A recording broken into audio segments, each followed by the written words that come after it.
Hello, everyone. Welcome to Harmonic Heart. We're a music blog dedicated to showcasing musicians' stories and talent. I'm your host, Chris Millette. Today, we have a special treat. I am excited and grateful and honored to have founder and CEO of Just Rock Enterprises, Shelita White, on today for an interview. Welcome, Shelita. Hi, thank you for having me, Chris.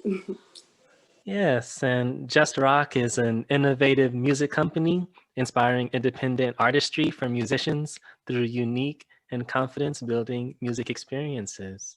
Yeah, so Shalita, please tell us more about Just Rock and the services and experiences you offer. Sure.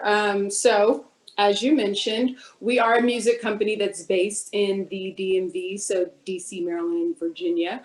And we offer music lessons, music rehearsal space, music performance space, and much more. I mean, as we know, COVID forced a lot of small businesses to pivot.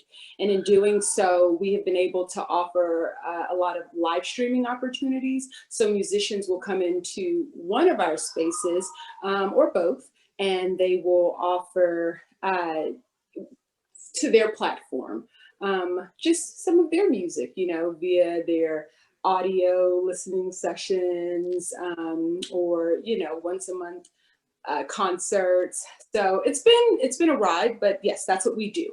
And if COVID was not going on, generally we are in schools. So in the schools that we're in, they are in DC, Maryland, Virginia, New York.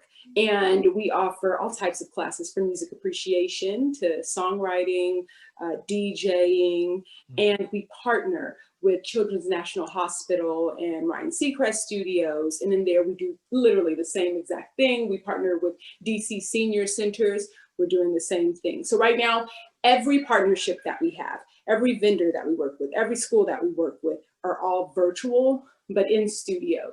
We are still able to provide in-studio experiences and then also virtual. So it's been a ride, but yes, that's what we do. And we've been around now for 10 years. Wow. Yeah, it's amazing and enjoyable to watch, just the incredible services that you provide to the music community. And, I think we were connected just over Instagram, and I was able to see, you doing or your staff doing music lessons with the children. And at the end of the year, they had performance showcases as well. So yeah, just investing in the youth, and you also do music lessons for all ages as well. So Absolutely. And yes, before COVID, we would do showcases twice a year at Busboys and Poets at DC Restaurant Staple. And I mean, we loved it. The staff loved it. The clients loved it. So, life changes, but yes, we're still able to still offer some form of performances, albeit very small in person or if it's online, virtually.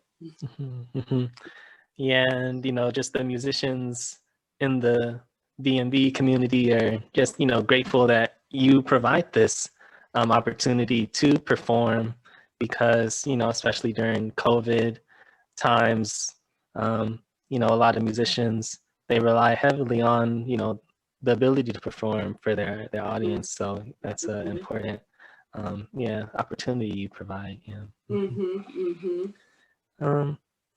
Let me see, and we had some of your instructors on the podcast previously. Oh, nice. Yeah, we had Yeah. Freddie and Sam on from Grey Wolf, and they were sharing, these are your instructors, and they were just sharing just the breadth of unique instructional opportunities they've been able to have that they likely wouldn't have been able to have working at any other music company. So I think that's a testament to just the diversity of experiences that you share.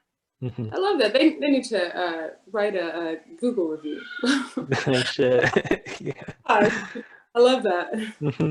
I think it's also fascinating that Just Rock provides services in the DC, Maryland, Virginia area, but then also in New York and in Houston as well, if I'm understanding correctly. So how were you able to, have So those connections? we will be starting our Houston location February 1st, 2021. So we're, trying to get that all together and get it kicked off. But I'm actually from the South. I'm from Houston, Texas. And so while I live, on the East Coast and I love it, I have always wanted to have some sort of Just Rock footprint after I started Just Rock here in Houston. And to be honest, years ago, maybe like in Just Rock's 4th or 5th year, we actually used to sublet from a few studios out in Houston, and we had clients in during that sublet opportunity, and then we also had some in-home students. The problem was that at the time we were growing in DC, and I also, was growing, my family was growing as well. And so it was just a little difficult to try and maintain something beyond what we already had. Like we kept hitting it. So to make sense of it, we kept hitting the glass ceiling with the sublet experience. Let's say we were at a space renting from them 2 or 3 hours, 2 days out of the week. We would fill those time slots up with students. And that would be all that we can do. And so the only other opportunity would be to have people assisting people in home, but then their schedules were only allowed so much. And I did not have the time to go and scout out, I need to find Just Rock's own space. And it was just all of that. So I was like, you know what? Let's put a pin in this, and we will circle back. And while it has been one of the craziest, most exhausting years with 2020, ironically, I still felt like 2021 was the best time to try to move forward with a Houston opportunity, because it's still going to be slow starting off. I mean, it really will be, but just felt like this was the move to make right now, because when the dust settles and we're all able to get back out there and live life normally, everyone's going to be ready to just rock and come get some music lessons, bring their kids, even adults, everyone. So we need to be ready for it. Hence the footprint in Houston in 2020. Oh man, yeah, I know people are going to be itching to get outside in general, itching to learn new skills, itching to experience live music. So yeah, that makes a lot of sense. Wow. Yeah, absolutely. And was it a kind of a similar format in New York where it was in-home experiences as well? Oh, yes. So basically at that time when we were having our satellite location, so this was all around the same time. It was Houston, Dallas, and New York. I had moved to DC from New York. So there were some spaces that I still had relationships with, and they allowed us to use those spaces during their off time. So it was the same exact thing, hitting the glass ceiling with just how often weekly we can accommodate people. And that was just it just became too much, with New York.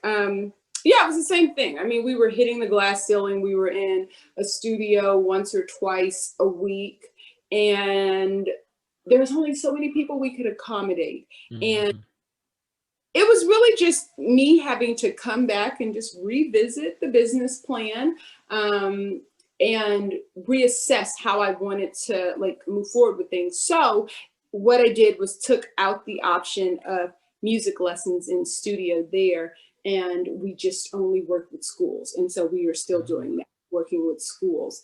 And then we were working with senior centers as well, but we put a pin in that with New York because of the caliber of instructors that we wanted to make sure were working with them. And one of our best instructors moved away. And so I didn't feel comfortable with some of the others that we had to replace. So for now, we're just in schools there.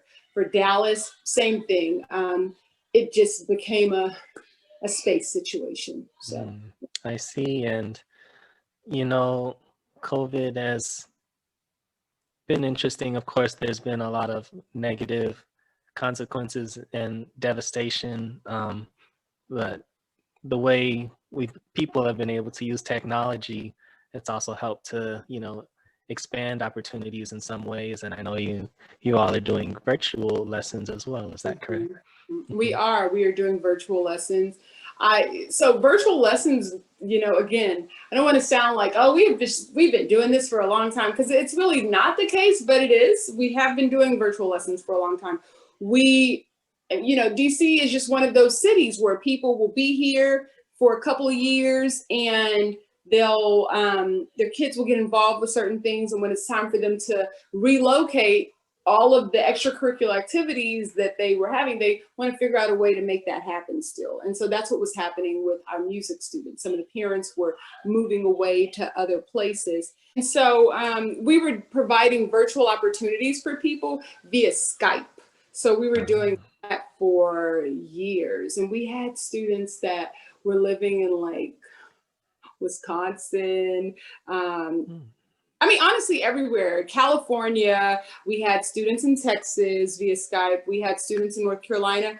I remember we had a student for a long time that was in Nicaragua. The parents had I remember moved to start an Airbnb/surf club out there. Yeah, and they were with us for cool. so long. And so when we would have these showcases, they would perform via Skype. So we would be at Busboys and Poets, and there was always segments in between the showcases where our virtual students would hop on and perform. So fast forward to when COVID happened, I was like, oh, let's figure this out today, you know? And so I knew that it could work, but a lot of people were so used to coming in person that we lost a lot of students, but we were able to retain a lot to kind of provide examples to show them, no, guys, this works. It can work. So, yeah.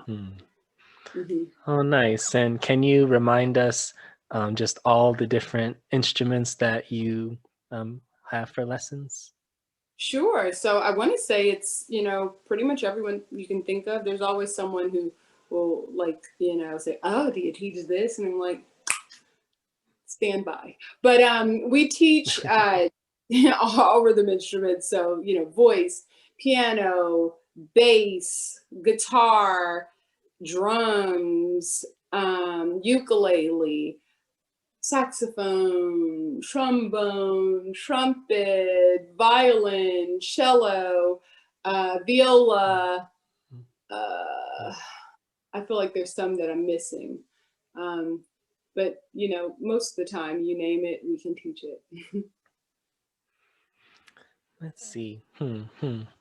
Yeah. And what inspired you to create or found Just Rock? So let's see. I never really had I never really said, oh, you know, my dream as I get older is to start a music company. But what happened was, so I used to be a performer, an artist in New York. That was my full-time bread and butter. And in performing, I was getting paid, and I wanted to turn that into a business. So I created Just Rock for those purposes. So when I was performing in my residency spots there, when I was performing or teaching, you know, some sort of music experience at a school, just whatever it was always Just Rock was the company that, you know, it went under. And when I got engaged and then had to move to DC, because my now husband would not move to New York. It was okay at the time. I was like, oh, I'm kind of ready to go anyways. No offense to New York. Always still love it, but still.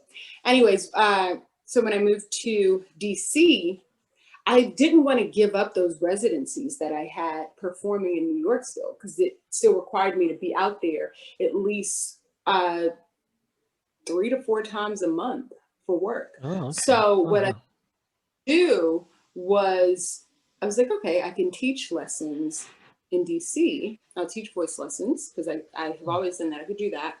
And then I could be able to pick up a few residency spots in DC and then still have them in New York. So that's what I did. And I fell in love. I honestly, and to be honest, I did not really teach vocal lessons in New York. I just performed. So the way that I would sell what I was offering to my clients and just letting them know this is a new world for me.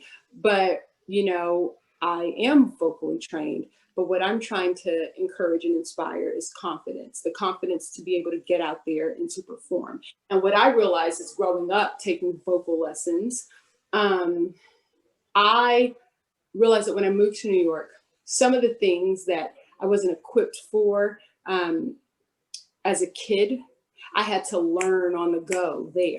And I was like, wow, you know, it's not my parents' fault or anything, but had I known, you know, that I need to make sure I'm packaging myself a certain way, or, you know, honing in on my actual sound and being comfortable with that. And, you know, just, it was so many different things. But when I use that to be able to work with voice students, vocal students, that was so amazing. And just working with all those students and just getting more and more and more and more.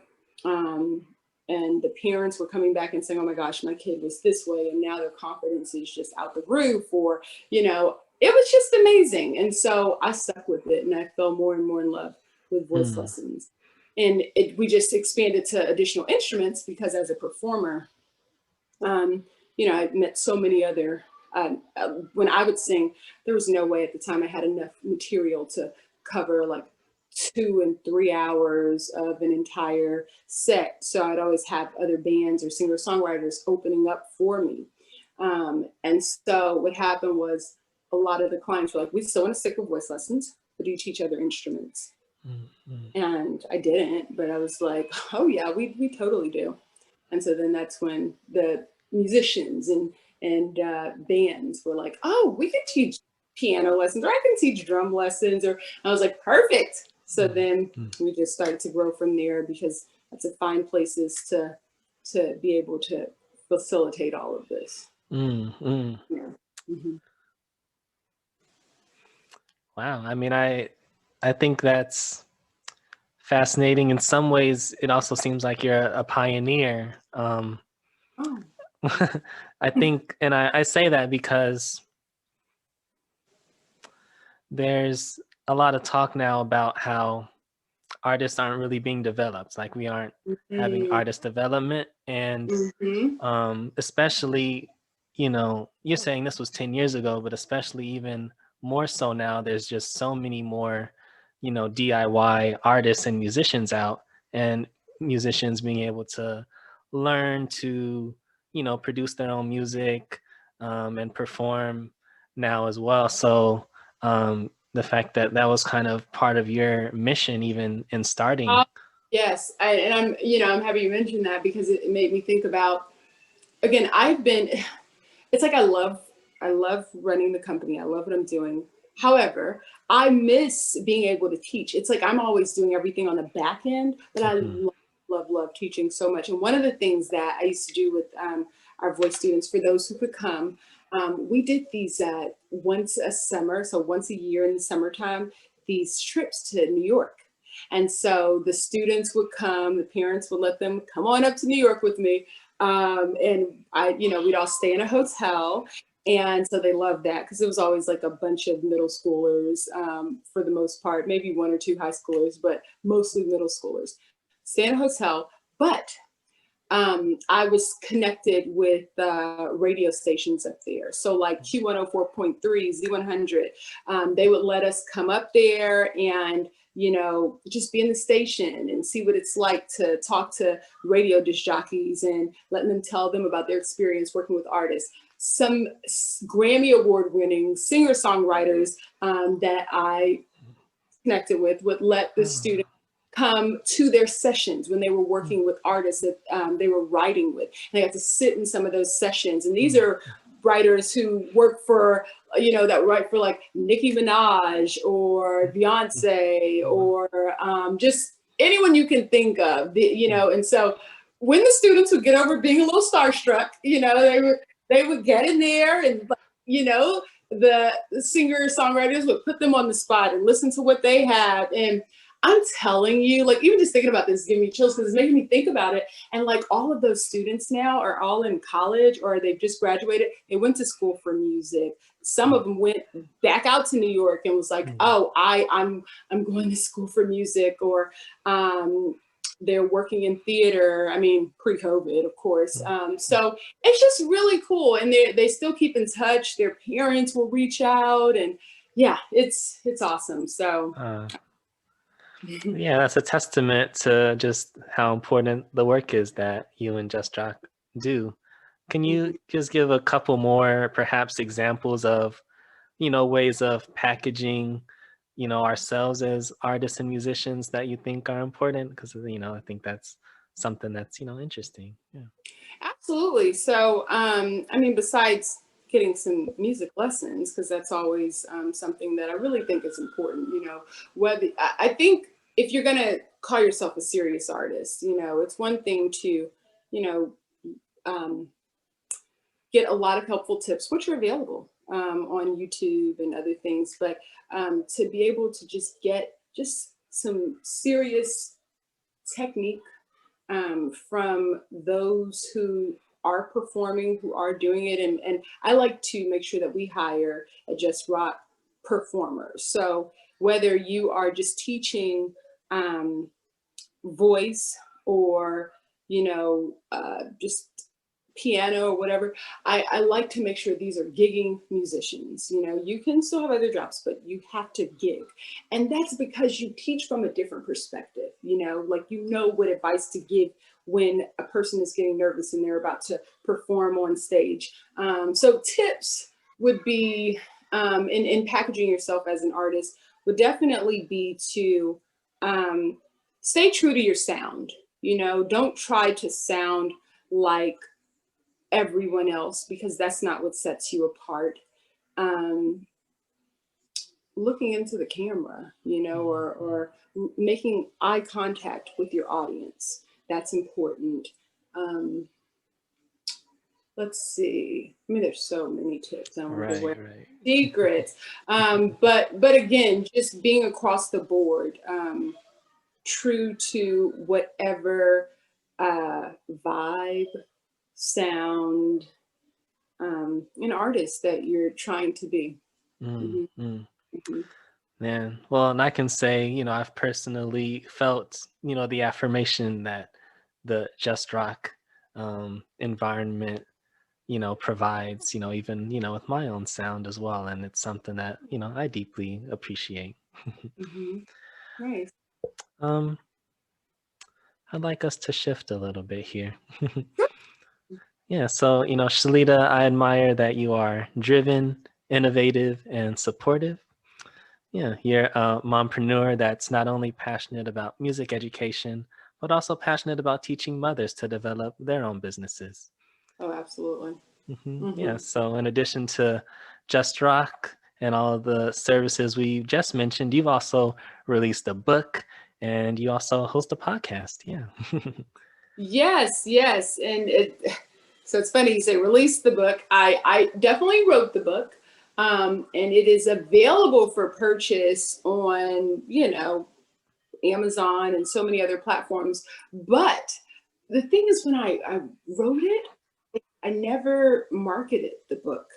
And I don't know, I just felt like at the time, it was just this restlessness in me to get my experience, whether it was relatable to one person, 100 people, or whatever, just get it out in writing, get the vision out in writing. I think that God was just moving in me to get it out there, and then we'll figure out the rest later. So, because I honestly, again, is one of those things, never thought to myself, I'm going to write a book one day. No, I wanted to do that. And the reason why is because, so throughout running Just Rock over these past 10 years, I have during that time gotten married, had 3 little amazing little wild munchkins. And so I've been doing that, but then the company has still been growing. And because I wear so many hats within it, I don't know that that's always a great thing, but I just, it was hard for me at the time to figure out like how to allocate, which it still is too, but like certain tasks for other staff members. But regardless, I would just meet so many other moms, that were clients coming in. And half the time they didn't even realize that it was my company, because they may have caught me on a day where I had one of my kids in, like literally in their carrier, sitting in my office. I may have had some warm-ups on, hair pulled back, and I'm in the bathroom, like trying to scrub the bathroom down, or I'm sweeping or doing all this other stuff. They may have thought that I was just, the receptionist or something at the space, because I'm just making sure everyone else is taken care of. And then they realize that it's my company.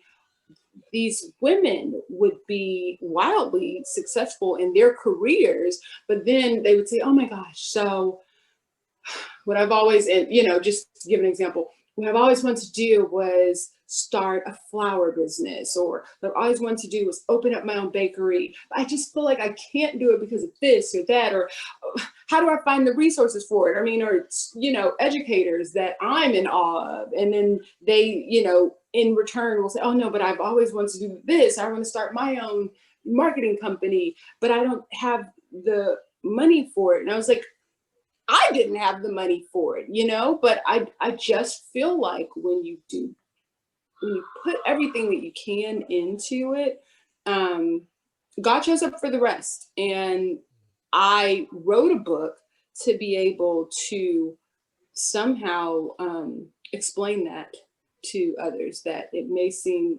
unimaginable or unattainable, but it is, and with limited resources at that. Mm-hmm. Yeah. And the book is called The Rocking Mommypreneur, a blueprint for moms and wives looking to start a business but feel hopeless. Yeah, absolutely. I called The Rocking Mommypreneur just to play off of Just Rock, and then, rock. Yeah. And it's available on Amazon right now, right? Yes, absolutely it is. Thank you. And just talking about this is making me think, you know what, this is the time, because it was this year is the year that I wanted to finally put it out there and let people know that things are doable, even when you don't think it is. So. Mm-hmm. And your podcast seems to have a similar theme as well, the Just Rock podcast. Yes. So I enjoy talking about mompreneur experiences and tips, especially to other moms, or just in general, just anyone looking to start a business, whether it's a mom, or male. And so I first, wanted to create something where Just Rock staff, myself, and clients could have a platform to be able to, just kind of speak about music experiences, the culture of it. But then I also wanted to make sure that I included during that time a segment where, who doesn't want to hear about, tips in marketing or wellness tips or whatever it is. And so that's what that whole segment was for. And it was also to, be able to reference the book here and there. We're actually coming out with season 2 of the podcast in February. Again, things just got so delayed because of COVID. We started the first season literally like a few days, I believe, just before COVID started. So we were like, we're like, what is going on? So it's, just having a back, but yeah. Mm-hmm. Yeah. And I mean, it's been interesting, just, when the bit that I've recently just been involved with Just Rock, and seeing how you've adjusted and come up with, different ideas for how to manage the COVID and, and shifting and adjusting. Yeah. Mm-hmm. Mm-hmm. Yeah. It's been exhausting. So Wow, wow, man, I can only imagine. It's a music blog, and I'd like to talk a little more about your time performing in New York. I think that sounds really interesting. Yeah. Mhm. Yeah, that was so long ago, but it was great times. I used to have a regular residency on the Lower East Side. For those who are familiar with that part of New York, it was at a spot called People's Lounge. Oh my gosh, I missed that spot. I love those people. But I was there on Wednesdays, and it was so much fun. It was like an every other Wednesday gig, and I got to perform a lot from my album that I had at the time, my one and only album called Sweet Thoughts. And so it was me, my band there. And then again, I just have always been one to like to share the stage. So I'd have other singer-songwriters and bands that would come and open up. And it was cool because, some of them had like really huge followings. So, I mean, just the spot could count on a fun time. Every other Wednesday was an event that I used to do. It was actually called Bourbon Street Wednesdays. So it was so much. Oh, cool. Yeah. So I did that there. And then like I performed, so my morning time gig was with this company. They're actually pretty huge. It was a nonprofit, but it was called the Negro Ensemble Theater Company. And it's who a lot of the greats got their start with, like Denzel Washington, Felicia Rashad, Samuel Jackson, and the list goes on. And so they used to perform there. And that was obviously way before, I came along. So when I came along, the place was, not as renowned as it was. But nonetheless, I was able to get a principal role. First was an understudy in one of their plays, and then became the principal in that same one and another one. And so we used to travel a lot to different schools and perform, or just on stage. I remember we one time did a show. It was pretty insane, but really awesome, at Rikers Island with the Negro Ensemble Theater Company, and it was for their juvenile department. And that was very awakening, and it was an awesome experience. So I did that, and then just there's so many other venues in New York that either I was singing backup with Blue Note, or so many others that I just sing backup for other artists there. But my main spots was there, and then in DC, I had residency at 2 spots here. Well, there. Oh. Mm-hmm. Well, yeah, that's awesome. You performed with that ensemble. What were the spots you performed at in DC? So everyone, I'm sure, who's a DC native knows about Tacoma Station. So there every other week, I have my band there performing. Shamefully, I cannot remember the day. I believe it was probably like a Monday or Tuesday that we had performances there, and that was awesome. I enjoyed that. Or was it a Thursday? It was one of those times. But anyways, it was a twice a month event as well. And again, I stopped performing when I got pregnant and would show, so I was like, I can't, I don't want to be on stage pregnant. No shade to any women who do that, because I think it's, remarkable. But I just personally was like, oh, songs I'm singing and pregnant, I don't know about that. Anyways, there, and then there was a Tonic in the GW area. So I performed there, and that was like every other Saturday gig. So yeah, it was good times, and I don't perform anymore, but yeah, it was fun times. And whether it was full piece band or me and 2 musicians and 1 backup singer or something, but it was always that. Yeah. Yeah. How did you compile your band? Well, honestly, I was always in need of a guitar. It's actually, now that I play, not amazing, but now that I play, I wouldn't, do this anymore. But back in the day, I used to always need a guitarist. And typically my guitarist would say, oh, I know this bass player, or I know this person, or I know that person. And so, you know, this was again back in New York. And so let's say I may have met one guitarist or a guitar player and a bass player online. Then after connecting with them, they then knew, oh, I know this drummer, or I know this keyboardist, or I know you need a trumpeter, or I've got this person. Or sometimes, you know, you're just in different live music venues, and you may meet someone and just say, oh my gosh, I need you. You're a trumpeter. I need your sound, your vibe for my band. And New York was just one of those places where everyone was just like, let's do it. You know, you crowd into like a little teeny tiny apartment, you know, and just make it happen. Or there were so many rehearsal spaces all over the place. So, you know, some were not too shabby, others weren't, but you just were so happy to be in a space of music. And yeah, so it was really compiled by, you know, you meet one person, that one person knows somebody else, and yeah. Oh, awesome. Yeah. So like networking. Absolutely. Wow. Yeah, I mean, you know, this is some people's dreams to, you know, have residencies in New York. So it's really just interesting to hear about all this.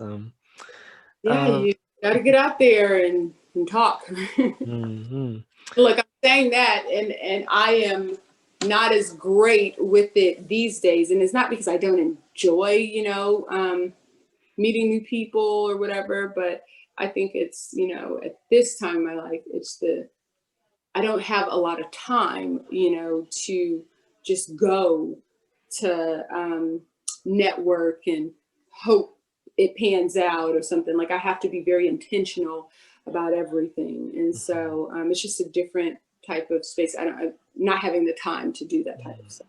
Yeah. Yeah, I was so excited when I found your album Sweet Thoughts on streaming, you know, platforms. And it looked like it was released in 2008. It was a long time ago. Yeah. I was like, you're a legend. Oh my gosh. Yeah, and you know, it seemed like you had like R&B vibes and neo soul vibes on it. You also had like singer songwriter and even like some rock vibes on there too. Yeah, I used to call it an alternative R&B jazz, you know, feel. Yeah, when you know, people would say, "Oh, what would you say your style is? What's your genre?" And I'd always say, "Oh, I'm an alternative jazz R&B singer." I like it. I see. And you know, and I think, you know, hearing the album and the way you blend genres, it makes sense even based off of just rock and just the various genres just rock supports and all the different instruments just rock instructs on. So yeah, it really seems like, you know, the mission of just rock comes, you know, out of the core of who you are, you know, as a person. Yeah, that's the goal. You know, also when I was listening to your album, I like your writing style. You know, you depict vivid images using metaphors that appeal to the senses. Yeah. Oh, wow. Thank you. And I feel like nowadays when I try to get back into writing, it's just so hard to like just, you know, go for it. So yeah, thanks. Just having a zone, you know, and that's another thing too. I mean, besides life being just completely different then, not as many distractions, but I also think that New York was like your big playground, you know, for me at the time. So you can just get very lost into whatever it is you're trying to do. Like you can be around so many people and really just escape. Like it's crazy to say that and such irony as well. But yeah, it was easy for me to like, I'd sit on the train, be tons of people all around. I'm like, just, you know, writing. Yeah, something came to me. Yeah. Can you speak a little, maybe more to that? It sounded like when you were writing that album, all those songs just kind of came to you and you were just writing. It really did. I mean, seriously, before then it was like so many other songs that I had completed. And, you know, I don't know, it just wasn't quite, I just didn't feel like, oh, this is the thing that I want to put out. But when I was writing that album. Literally every song kind of came to me quickly. I finished writing that album within a week and a half or two. Now, it took me over a year and a half or longer to get to a space where I can just write everything out in less than 2 weeks. In fact, I remember even when it was time to go into the studio, one of the songs I recorded that was on there, I think it's Ease Your Mind. I remember, I'm so used to, okay, I'm going to the studio. It's going to take me several hours, a whole day to complete one song, just ready for it. I remember that day in the studio, I recorded that song. We laid it down, and it was in Brooklyn, Williamsburg, one of my favorite neighborhoods in Brooklyn anyways, but I lived in Harlem. Anyways, I remember it took us maybe like an hour and a half to do that entire song. It was crazy. I remember the producer and the engineer, we're all just like it was crazy. Right. Yeah. That's not a long time to do a whole song. Yeah, it happened so quickly, and I remember when I was stepping out, so the engineer can do a couple things. It's like this huge like warehouse loft space, and different ones were like skateboarding around, and we're all just laughing and talking, and then going back in, it's like, oh yeah, this is done. And it really felt like it, so that was cool. Yeah. And I remember even one point, one of the songs, I think it's Everything I Do. I really wanted violin for it. But I was in this guy's apartment. It was about 7 of us, and the size of the apartment was, it was so small. But we were all crammed up into there, laying down some just raw tracks. He was playing the cello with the song, and it was amazing. We're like, oh my gosh. And then with some of the other songs, he was like, well, let me try out the trumpet with this, or just fun times. It was awesome. Man, yeah. Those infamous, small New York apartments. That's interesting. Oh yeah. And it's so crazy because, this guy like played in the Lincoln Center, like that was like his main job. But then at the same time, he's like in this, little small apartment, and we're all in there just getting stuff done, So yeah, it was cool though. Yeah, what was the studio you recorded the album in? A lot of different studios, actually. And I would really have to sit back and think on what the names, like I know the names of my producers, Joe from Power Soul, or just different ones like that. But a lot of the album was recorded in someone's like a basement studio, or if it was a studio, it was in someone's home. I didn't really know the actual name of the studio, but yeah. Okay, and was your band the ones doing the instrumentation, or was it the producers? How was that work? Not all of them. So one of my bandmates, oh my gosh, he is amazing, and he's doing huge things now. Well, a couple of them. So there was this guy, Darren Cord, and probably one of the most talented guitarists ever. Darren used to work for, what was the video game? Guitar Heroes. Okay, he was one of the musicians. Yeah. And he ended up getting some of my songs on Guitar Heroes. So I think it was like my song Tasty, it may have been Ease Your Mind, I think Pick Me Up. So like people games to my songs. Now, no way. Oh yeah, I promise you. I'm not a gamer, so I don't really know the whole thing, but he's over like something in the gaming world now. I mean, like he has hundreds of millions of streams from like all of his video games. Like it's crazy. And Darren and I used to sit up in his studio that he shared with a roommate, and we'd just be, coordinating and writing songs or whatever. And he just, oh my gosh. And he's like out in LA, married with kids. He was just an amazing, amazing person. One of my former Wait, sorry, one second though.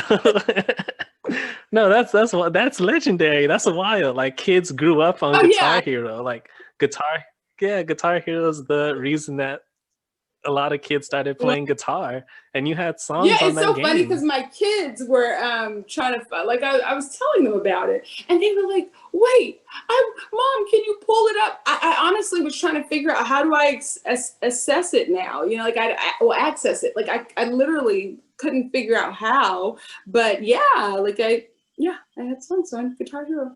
Hmm. Oh man, that's amazing. Yeah. Okay, cool. And you were gonna say some other Oh members yeah, too, no. yeah. And then like one of my other backup singers, but we became friends definitely.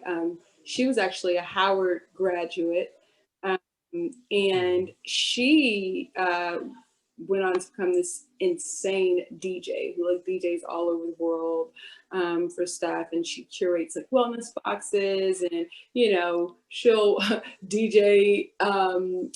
At what is it, Barclays Center, like OJ Oh, up and oh wow. she's DJing and like I mean it's crazy, and I just I'm in Wow. awe of all of these people who are just doing such amazing things.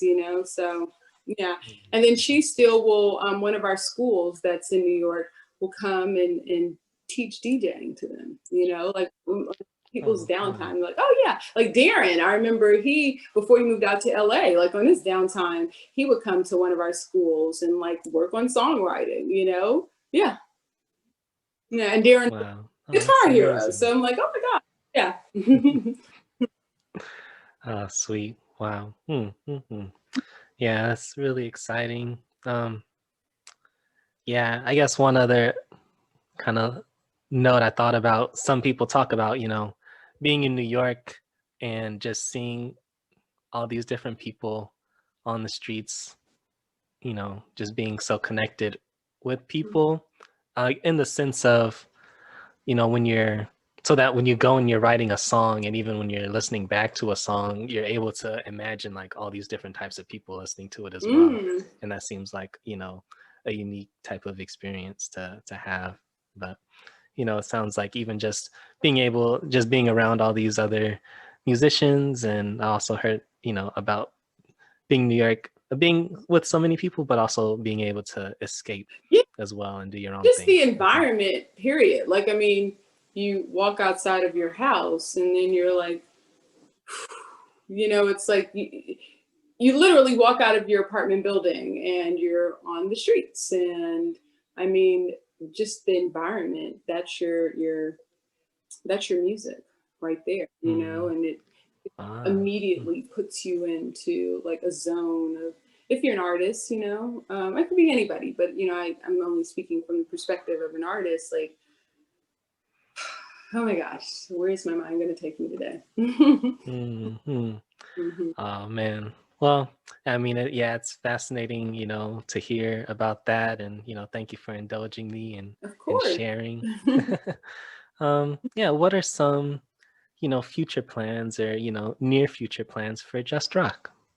Sure. So besides us, hopefully getting back to a new norm with, post COVID, whenever that is, I'm looking forward to opening up the Houston location, which, Mm-hmm. as I mentioned, February 2021, somewhere towards the middle or end of it is when we'll start accepting students. But I'm looking forward to that.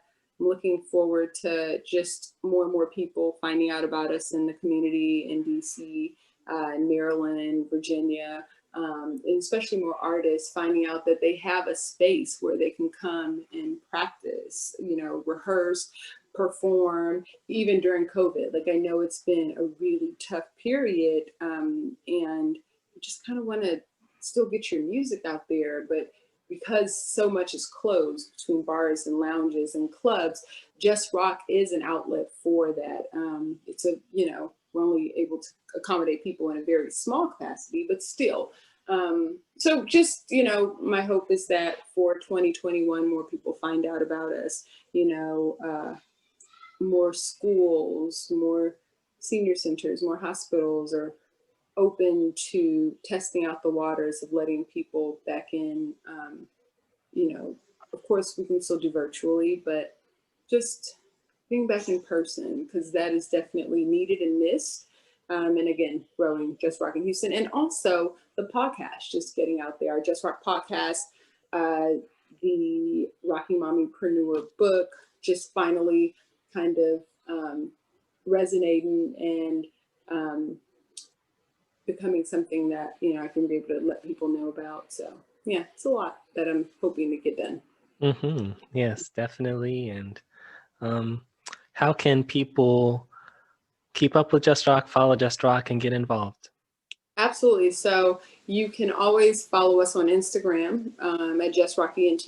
We are on Facebook. We are on Twitter, but I have to keep it real. I'm much better at checking our Instagram because if I do all three 24/7, it will absolutely overwhelm me. I don't know how people do it. You can also find us online at justrockenterprises.com. That's always with an S. Sometimes people are like, wait, which one is it? So it's JUSTROCK enterprises.com. And you can get involved. There's so many different ways, whether you want to take lessons, you sign up, you shoot us an email at info@justrockenterprises.com, or DM us on Instagram, or just check out our website. And I think that was your question. And then of course, just stay tuned for, typically on the website or just on Instagram is when we alert people of all of the updates, so the Houston opening, the podcast, season 2 releasing February, the month of February, and learning more just about the books and any events, all on Instagram, all on the website. Okay. All right. And is there anything else that you want to share with the people that we didn't get to touch on? I can't think of anything outside of stay safe, everyone, and push through. Looks like so far 2021 is panning out to look identical to 2020. We're not going to claim that.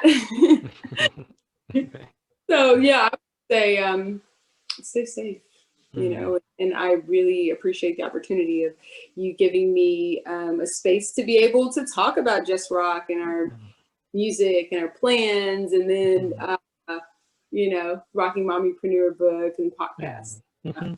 Yeah, it was a pleasure and honor to have you on, Shelita, the Harmonic Heart podcast. Thank you so much. Yes. All right. Take care. Enjoy your weekend.